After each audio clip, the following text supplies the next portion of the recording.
বন্ধুরা মেয়েটা পুকুরে এসে মুরগি পরিষ্কার করছিল, হঠাৎ কি যেন মুরগিটাকে টেনে ধরে আর মেয়েটা পুকুরে পড়ে যায়। মেয়েটা ভয় পেয়ে দ্রুত পুকুর থেকে উঠে যায় আর বাড়ি থেকে পানি ছেঁচা একটা পাইপ আর মোটর নিয়ে আসে, কেননা মেয়েটা দেখতে চায় পুকুরের ভিতর ভয়ঙ্কর কোন প্রাণী রয়েছে।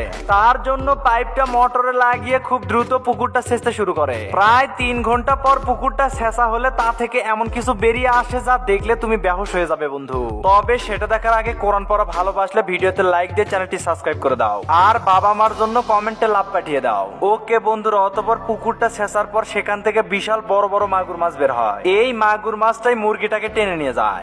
বন্ধুরা এই মেয়েটা ধানের জমিতে কাদার ভিতর কি যেন একটা দেখতে পায়, তাই ধান গাছের মোতা তুলে চতুর্পাশে সুন্দর করে বেঁধে নেয়। এবার বেঁধে ফেলা জায়গার পানিগুলো 2 হাতে ছেঁচতে শুরু করে। কয়েক মিনিট ছেঁচার পরে একটা গর্ত দেখতে পায়। গর্তে হাত দিতেই এমন কিছু বেরিয়ে আসে যা দেখলে তুমি অবাক হয়ে যাবে বন্ধু। তবে সেটা দেখার আগে এই ছবিকে সুন্দর মনে হলে একটা লাইক দিয়ে চ্যানেলটি সাবস্ক্রাইব করে দাও। ওকে বন্ধুরা, অতঃপর মেয়েটা গর্ত থেকে বিশাল বড় একটা টাকি মাছ ধরে ফেলে।